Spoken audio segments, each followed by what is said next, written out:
Commencer une vidéo très simple, très brute, vraiment j'allais droit au but. Donc je vais vous expliquer comment ne pas faire de l'argent en 2025 avec l'IA. Il y a des millions de façons aujourd'hui de faire de l'argent en ligne, mais quelles sont les quelques façons dont on peut éviter de faire des erreurs pour essayer de faire en sorte que 2025 soit la meilleure année pour nous. Donc voici littéralement comment rater son année en 2025 si vous souhaitez vendre de l'IA. La première façon de rater son année si vous voulez vendre de l'IA, c'est de vendre de l'IA. Oui, je suis très sérieux. Vendre du chatbot, vendre des automatisations N8N, vendre une sorte de voice bot qui va essayer de rappeler les prospects, tout ça, c'est de la vanité. Tout ça, ça n'apporte aucune valeur pour vos clients. Et si vous essayez aujourd'hui de démarrer 2025 en pensant que vous allez faire fortune en vendant ce genre de bêtises, je suis désolé de le dire comme ça, mais c'est un peu ce qui en est, sachez que vous allez vraiment être surpris. Là, vous allez vous dire peut-être, ouais, mais Minozen, t'as quand même vendu de l'IA toi-même, donc pourquoi tu dénigres l'IA? Alors, non. Certes, j'ai fait des dizaines et des dizaines de milliers d'euros cette année, en 2024, en vendant de l'IA, mais en fait, c'est pas de l'IA que je vendais. C'est du cash. Ok? Et c'est ça que je veux que vous compreniez sur ce premier point. C'est que vendre de l'IA n'apporte absolument rien. Vendre du cash, ça rapporte. Qu'est-ce que je veux dire par vendre du cash? Ok? Ça veut pas dire que je suis un trafiquant bizarre qui fait des trucs légaux. Non. Vendre du cash, c'est-à-dire que moi j'apporte du retour sur investissement tangible pour mes clients. C'est-à-dire qu'en fait moi je leur vendais pas simplement de l'IA, je leur vendais pas simplement un chatbot ou juste une automatisation. Ce que je leur vendais, c'est une infrastructure complète pour obtenir des clients en illimité et à la demande. Concrètement, je lance des campagnes publicitaires en ligne pour des agences immobilières, donc moi c'était mon job à la base, et j'ai commencé ensuite à mettre en place de l'IA qui va permettre de préqualifier ces prospects pour les transformer en prospects plus qualifiés, voire en rendez-vous. Et ensuite, j'ai implémenté un CRM qui va leur permettre de transformer ces rendez-vous en potentiels clients sur le long terme grâce à des systèmes de pages de capture, de funnels avec des séquences mail sur le long terme, le court terme, des séquences pour les personnes qui ne se présentent pas au rendez-vous, etc. J'ai aussi créé toute une infrastructure avec de la formation pour les aider à utiliser ce système-là, et j'ai réussi à le vendre assez cher et en volume. Donc l'IA, certes, c'est un élément constitutif de ce système, mais c'est pas ce qui va faire chavirer le cœur de vos clients. Parce que ce qui leur importe, eux, c'est de leur parler dans leur langage, c'est de leur apporter du retour sur investissement. C'est pour ça qu'aujourd'hui, il y a tellement de développeurs IA qui sont en train de se battre pour essayer de trouver les meilleurs cas d'usage possibles. Et aujourd'hui, les meilleurs cas d'usage que vous voyez sur LinkedIn, c'est soit créer du contenu, soit automatiser les avis et la récolte d'avis sur Google My Business, ou des petites vanités comme ça. Sachez que ça n'intéresse pas du tout les chefs d'entreprise. J'ai passé littéralement mes 2-3 dernières années à parler avec ces chefs d'entreprise et vendre ce genre d'infrastructure. Donc je parle en connaissance de cause. En aucun cas, c'est une automatisation qui va leur faire gagner peut-être 2 heures par jour de temps qui va les aider. Aujourd'hui, l'être humain est comme ça, il préfère gagner que perdre. Si demain je vous dis que je vous donne 100 000 euros et que je vous retire ensuite 50 000 euros par omission, vous allez quand même être un peu énervé. Par contre, si je vous donne juste 50 000 euros directement et que ces 50 000 euros, je vous prends rien dessus, vous serez très content. Au passage, c'est pour ça aussi qu'on n'aime pas trop payer les impôts. Mais ça c'est notre histoire. Donc l'être humain est comme ça, ok? Donc première idée, premier point à retenir pour 2025, si vous voulez gagner de l'argent avec de l'IA, ne tournez pas vos offres juste sur de l'IA. Vendez une infrastructure d'acquisition clé en main. Et si ça vous dit absolument rien et que vous souhaitez en savoir un peu plus sur la vente d'infrastructures IA, cliquez juste en dessous, j'ai un groupe School totalement gratuit qui vous explique littéralement de A à Z comment monter votre agence et vendre des infrastructures d'acquisition propulsées par l'IA. C'est aujourd'hui le cas d'usage le plus intéressant pour vendre de l'IA. Ça vous permet de facturer des infrastructures à peu de 3 000 euros pour des entreprises locales comme des agences immobilières comme j'ai pu le faire, ou même d'autres activités comme des boîtes de construction, de la rénovation, des installateurs de panneaux solaires, bref, il y a énormément de possibilités. Deuxième point, si vous voulez perdre de l'argent en 2025 en vendant de l'IA et rester dans la même situation dans laquelle vous êtes actuellement, vous devez arrêter de croire en vous. Je sais, c'est encore une fois un point controversé, et je sais que beaucoup de gourous aujourd'hui proclament le fait de croire en soi, d'être dans la discipline, dans le mindset, machin, bidule, etc. Je suis pas là pour vous passer des messages pareils. Aujourd'hui, je suis là pour vous dire que si vous devez croire en vous, c'est que cette personne-là est capable de réussir. Le problème, c'est que si vous pensez que vous aurez pu réussir, vous l'aurez déjà fait. Donc la personne qui peut réussir actuellement, c'est pas vous, c'est quelqu'un d'autre. Cette personne-là, elle a des habitudes différentes, elle parle de façon différente, elle s'exprime de manière différente, elle se tient de façon différente, et ça, c'est très important à comprendre. Aujourd'hui, dans la société occidentale, on pense toujours qu'il faut tout se mettre sur soi et penser qu'on est meilleur. Alors qu'en réalité, on ne vaut absolument rien. On ne vaut rien et il faut absolument transcender votre identité et devenir la personne qui peut atteindre vos objectifs. Et 2025, je vous prie de vraiment faire ce travail-là et de devenir finalement la personne qui peut aller chercher vos objectifs sans effort. Une chose qu'on comprend quand on se lance dans le business, c'est que tout est une question de cause à effet, ok? Donc si il se passe quelque chose, c'est parce qu'il y a une raison derrière. Et par extension, dans le business, vous vous rendez compte que votre réalité, ok, tout ce qui vous arrive dans le monde du business, c'est juste un simple reflet de vos habitudes et de ce que vous êtes en tant que personne. Donc la meilleure manière de ne pas perdre de l'argent avec de l'IA en 2025,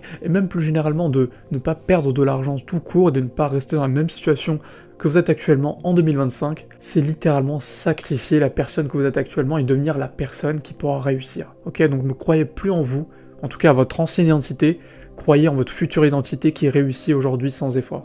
Troisièmement, la façon de ne pas réussir à faire de l'argent en 2025, l'IA, c'est simplement de créer un personal brand. Encore une fois, je sais que c'est controversé parce que tout le monde fait ça. Tout le monde essaie de se lancer sur YouTube, sur LinkedIn, sur Facebook, sur Instagram, en essayant de poster du contenu, en essayant de documenter ce qu'ils font. Et certains d'entre vous voient simplement ces gourous en train de dire qu'il faut faire ci, il faut faire ça, alors qu'eux-mêmes ne font pas du tout ces choses-là, ils font tout autre chose. Et je sais que certains d'entre vous avez juste marre qu'on vous prenne pour des idiots, parce que c'était mon cas aussi. Je regardais simplement des formateurs en ligne ou des personnes qui proposaient du coaching dans mon activité, et qui me disaient de faire ci et ça, mais qui ne faisaient absolument pas du tout ces choses-là. Aujourd'hui, en 2025, créer du contenu, c'est essentiel. Ok, l'attention c'est de l'or, je l'ai dit dans ma dernière vidéo, et je peux pas revenir sur ce point-là. Par contre, les gens qui veulent se lancer sur de la création de contenu et sur le personal brand sans aucune expérience, bah ça va rien vous rapporter. La raison pour laquelle un personal brand va être fort, c'est parce qu'il y a derrière une expérience. Une expérience, ça veut dire quoi? Ça veut pas dire que vous avez juste fait des accomplissements extraordinaires, que vous avez fait 10 000 € par mois de chiffre d'affaires avec votre agence, en 10 mois par exemple, ou je ne sais quel autre exploit. Non, quand je dis qu'il faut de l'expérience, ça peut être simplement documenter des choses que vous avez fait plus que d'autres. Un exemple, il y a un membre de notre équipe qui a commencé à lancer ce qu'on appelle un Cold Call Challenge, qui a littéralement passé 2 semaines à appeler des centaines et des centaines d'entreprises, juste pour voir qu'est-ce qu'il allait en tirer comme résultat de ce volume passé à faire des appels. Donc aujourd'hui, l'audience, les personnes lambda aujourd'hui sur YouTube, sur Insta, peu importe, seront intéressées rien que pour savoir qu'est-ce que ça va donner comme résultat, que ce soit positif ou négatif. Voilà, cette personne, elle a certes, voilà, je crois, signé quelques clients, mais même si cette personne de mon équipe n'avait pas signé de clients en faisant ces 2000 cold calls, bah, elle aurait quand même eu quelque chose d'intéressant, elle aurait quand même suscité l'attention des personnes, parce que à qui ça n'intéresserait pas de savoir qu'est-ce que ça fait de faire 2000 appels? Qui ça n'intéresserait pas de savoir qu'est-ce que ça fait d'envoyer 2000 mails de prospection? Ok, donc l'expérience prime plus que tout. Si vous lancez votre personal brand, s'il vous plaît, essayez de documenter quelque chose que vous êtes en train de faire actuellement, soyez transparent sur ces choses-là, ou parlez directement de vos résultats. Les gens sont intéressés pour ça. Vous pouvez pas juste créer un personal brand et venir sur le marché et parler de n'importe quoi et espérer que les gens vous suivent. La raison pour laquelle vous regardez cette vidéo, si vous êtes une nouvelle personne, c'est parce que j'ai quelque chose d'intéressant à vous dire. Bref, si on devait prendre la pensée inverse, si vous voulez pas réussir en 2025, ne vous lancez pas dans un personal brand qui est vide.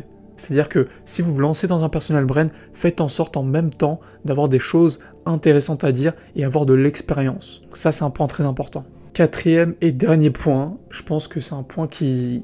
Voilà, vous vous attendiez pas à ça, mais si vous souhaitez ne pas réussir en 2025, arrêtez d'acheter une énième formation ou un énième accompagnement. Bordel.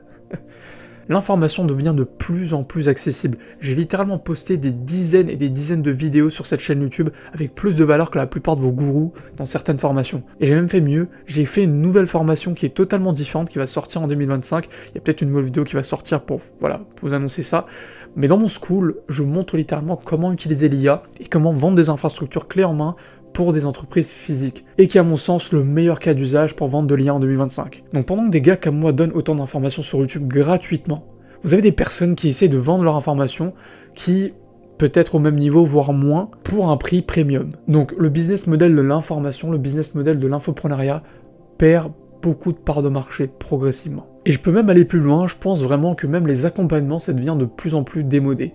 Pourquoi? Parce que la plupart des accompagnements, c'est quoi? C'est juste une formation avec quelques appels de coaching par-ci par-là pour faire un semblant qu'il y a de la personnalisation. Mais en réalité, il n'y a pas grand-chose. Et je vous arrête tout de suite, si vous pensez que je vends un accompagnement ou quoi que ce soit, c'est pas du tout le cas. Ce qu'on a aujourd'hui, c'est très simple, c'est un groupe school entièrement gratuit qui vous explique comment réaliser vos premiers milliers d'euros en vendant des infrastructures propulsées par l'IA. On a un programme évidemment qui est payant, oui, c'est totalement, voilà, je suis totalement transparent, mais c'est ni une formation, ni un accompagnement, comme une sorte de coaching ou quoi que ce soit. C'est simplement un incubateur IA.